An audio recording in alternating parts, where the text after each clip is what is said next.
Hello students, welcome to Solve by Knowledge. இன்னைக்கு நம்ம பார்க்க போகிறது 12th standard mathsல exercise 1.5ல first sum solved by Gaussian elimination method. இதில் first subdivision.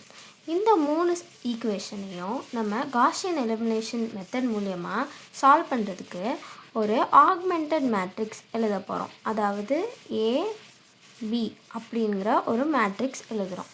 So ஏவையும் பியையும் நம்ம சேர்த்து வச்சு எழுத போகிறோம். ஸோ ஃபஸ்ட் ஏ 2 -2 3 1 2 -1 3 -1 2 இது ஏ மேட்ரிக்ஸ். அடுத்து பி, அதாவது இதோட ஆன்சர்ஸ் 2 3 1. ஸோ இதுதான் ஏபி மேட்ரிக்ஸ். நம்ம இதை ரோ எக்லான் ஃபார்முக்கு கொண்டு வர போகிறோம், கொண்டு ஈக்குவேட் பண்ண போகிறோம். ஸோ நான் இதை ரோ எக்லான் ஃபார்முக்கு கொண்டு வரதுக்காண்டி ஃபஸ்ட்டு செகண்ட் ரோவையும் ஃபர்ஸ்ட் ரோவையும் இன்டர்சேஞ்ச் பண்ண போகிறேன். அப்போ தான் 1 மேலே வரும், நம்மளுக்கு சப்ராக்ட் பண்ண ஈஸியாக இருக்கும். ஸோ நான் மொத்தமாக செகண்ட் ரோவையும் ஃபர்ஸ்ட் ரோவையும் மாற்றி எழுதுகிறேன்.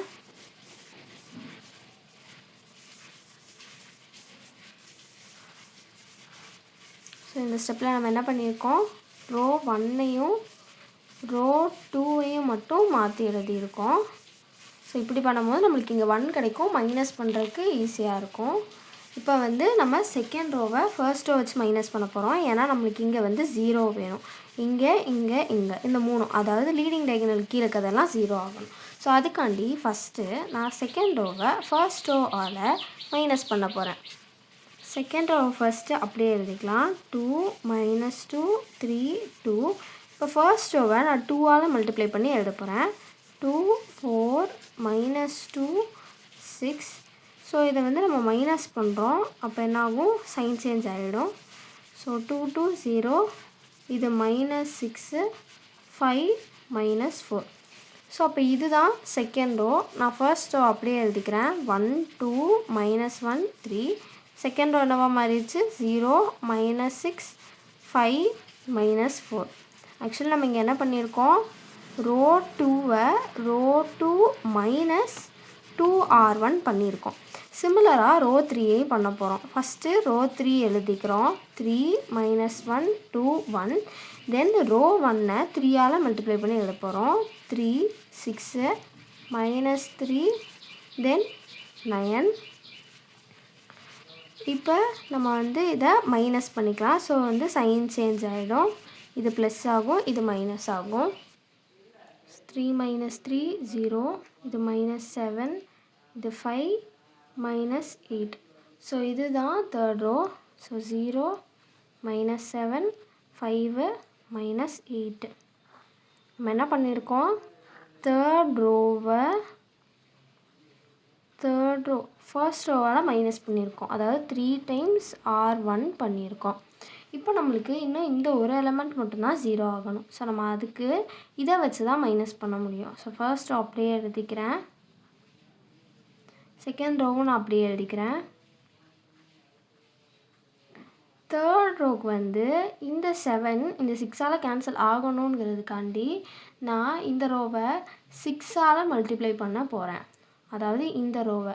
ஸோ அதாவது என்ன பண்ணுறோம், தேர்ட் ரோவை 6ஆல் மல்டிப்ளை பண்ண போகிறோம். ஸோ 6 டைம்ஸ் ரோ 3 பண்ணுறேன் நான். அப்போ என்ன ஆகும், இதை ஃபுல்லாக 6ஆல் மல்டிப்ளை பண்ண போகிறேன். So 0 -42 30 8 6 are 48 -48. அப்புறம் மைனஸ் பண்ணுறோம். ஏன்னா இதெல்லாம் வேறு வேறு சிம்பிள், அதனால நான் மைனஸ் போடுறேன். ஸோ அப்போ தான் இதுவும் வேறு வேறு சிம்பிளாகி கேன்சல் ஆகும். தென் இதை ஃபுல்லாக 7ஆல் மல்டிப்ளை பண்ணுறேன். அப்போ தான் நம்மளுக்கு சேம் 42 வரும். அப்போ 0 42 7ஆல், அதனால் இது 35 மைனஸ் இருக்கனால சைனும் மாறும். ஸோ -7 × -4 +28. ஸோ இதை இது பண்ணால் நம்மளுக்கு கிடைக்கிறது 0 0 -5 -20. அப்போ இதுதான் தேர்ட் ரோ. 0 0 -5 -20. அவ்வளோதான். நம்மளுக்கு இது ரோ எக்லான் ஃபார்முக்கு கிடச்சிருச்சு. அதாவது லீடிங் டயகனல் எலமெண்ட்ஸ்க்கு கீழே இருக்கிறது எல்லாமே 0 தான். இப்போ நம்ம இதை சப்ஸ்டியூட் பண்ணிட்டா ரிவர்ஸ் சப்ஸ்டியூஷன் வச்சு சப்ஸ்டியூட் பண்ணிட்டா நம்மளுக்கு ஆன்சர் கிடச்சிரும். எப்படி இந்த ரோவில் இருக்கிறது 5, அதனால் -5z ஈக்குவல் டு -20. இதுலேருந்து நம்மளுக்கு என்ன தெரியுது, z இஸ் ஈக்குவல் டு 4. அடுத்து இது -6y plus 5z equal to -4. Actually 5z value என்ன 20, அதனால நான் அப்படியே இங்கே எழுதிக்கிறேன். என்ன ஆகும், -6y plus 20 equal to -4. So 4 இங்கிட்டு வந்து 6y இங்கிட்டு போச்சுன்னா நம்மளுக்கு என்ன கிடைக்கும், 6y equal to 24. So therefore y is equal to 4.